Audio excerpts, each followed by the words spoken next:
Hi guys, and welcome to Soft Skins. In this video we'll continue with functions and think Python, and we'll start with variables and parameters and what is the difference between a local and a global one. Let's start with a reminder how to define a function.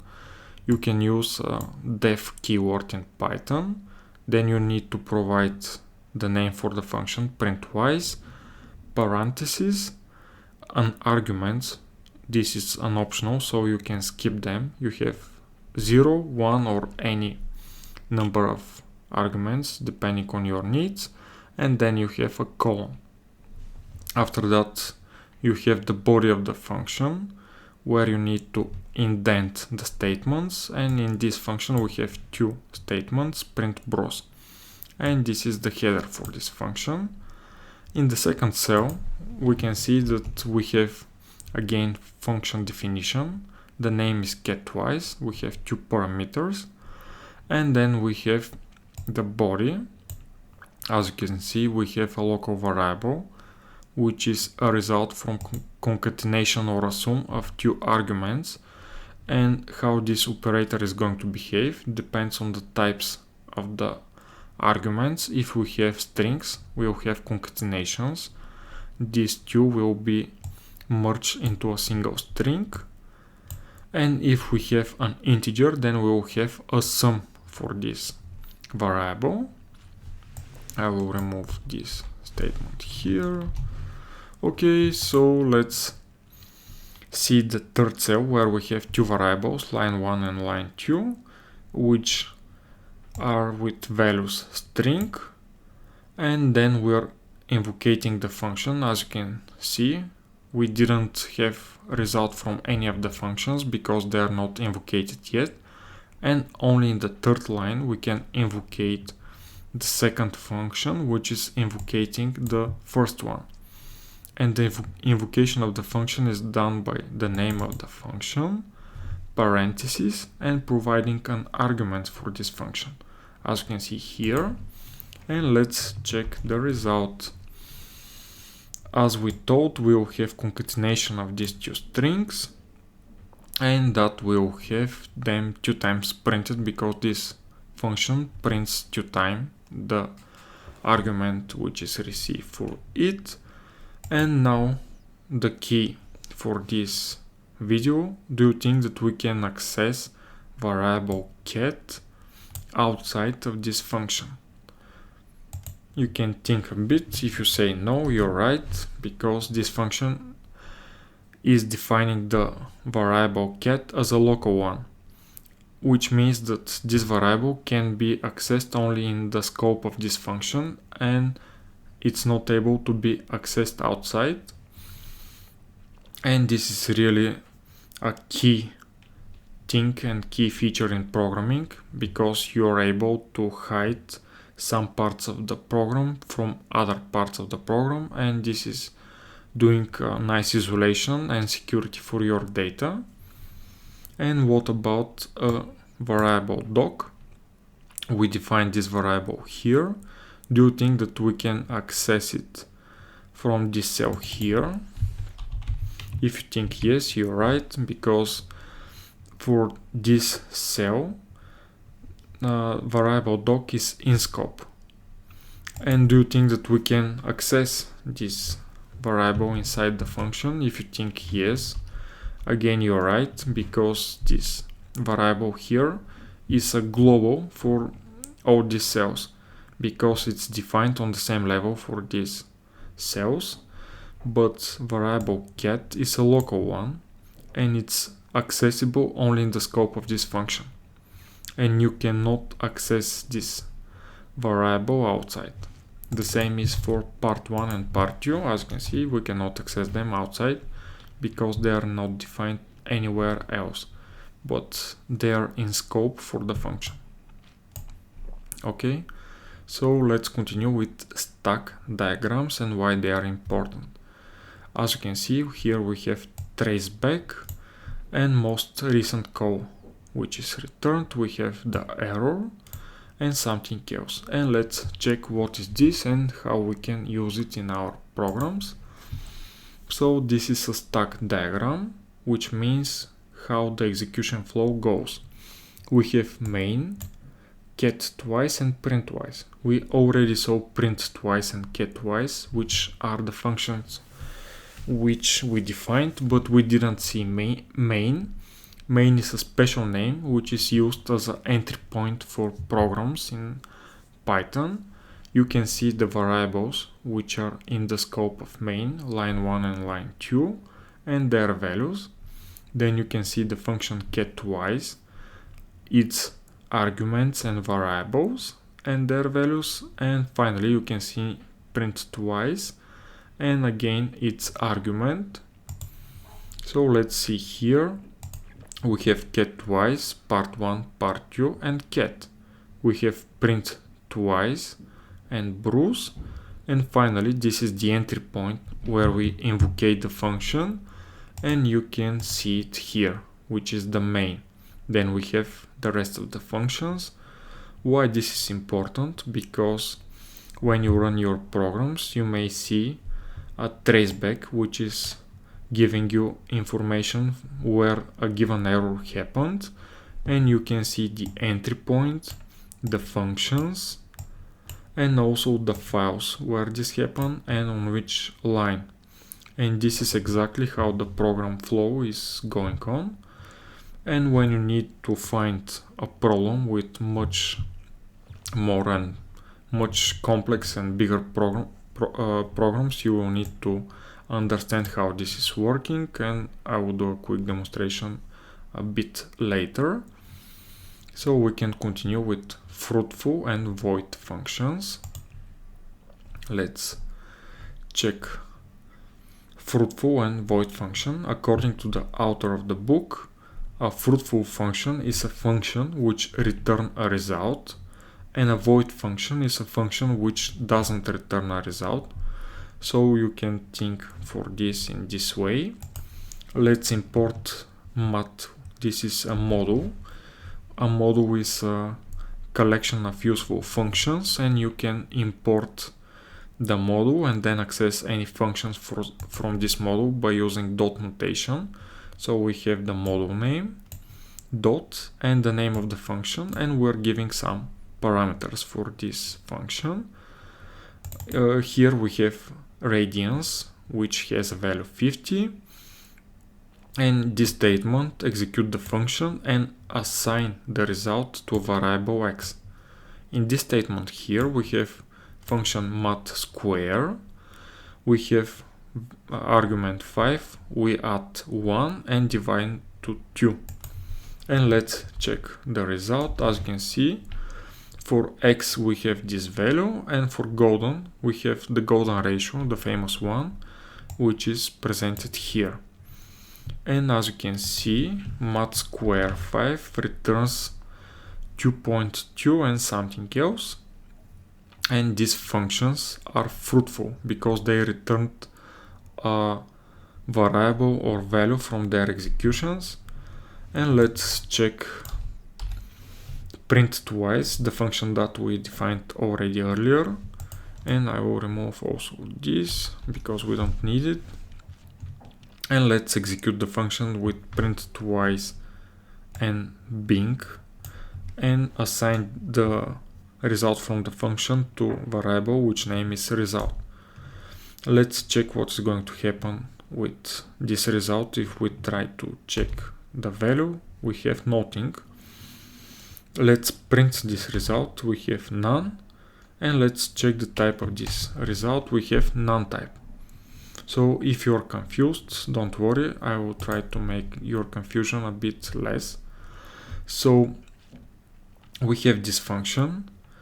In the function we have print, another function which is producing output to the console or to the output cell. But then we're trying to get something from this function and assign it to a variable result, and this cannot happen because this function doesn't return anything. It's just print to the console. In order to return anything from this function, we need to use a special keyword return and then provide what is going to be returned. For example, a string x.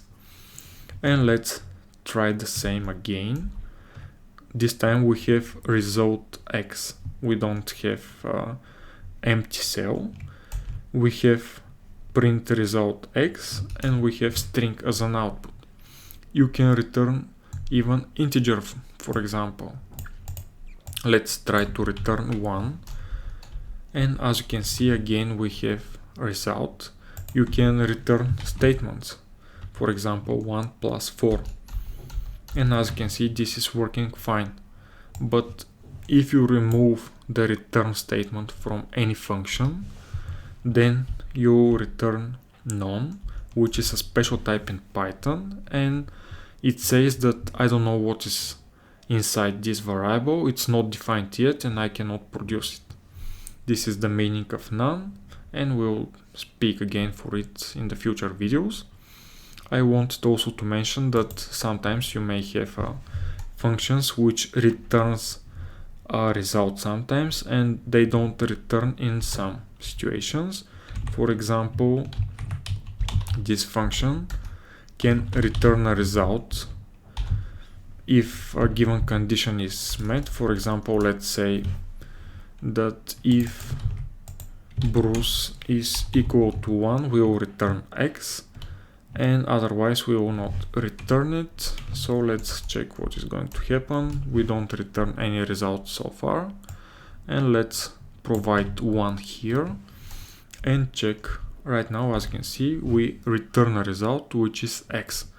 So you have a fruitful functions, you have void functions, and you can have a mixed situation where you have a return result for some situations and and without result for some situations. In general, I don't advise you for this because this can be misleading for some programmers. I prefer to have simple and easier to read programs. And let's move on the next chapter, which is why to use functions.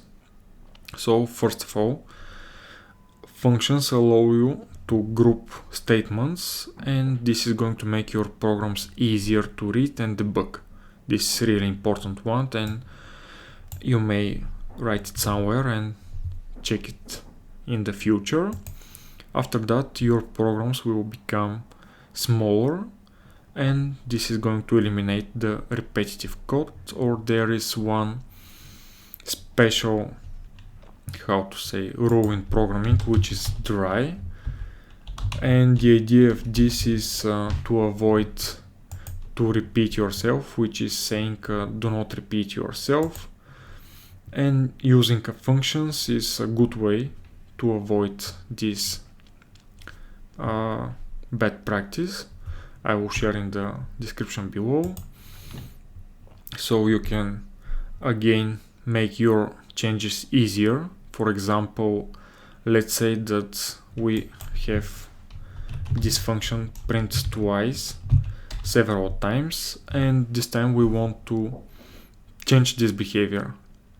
And if we have a function, we can change it very easily on one place. But if instead of this function we have this behavior repeated many times, for example, let's say repeated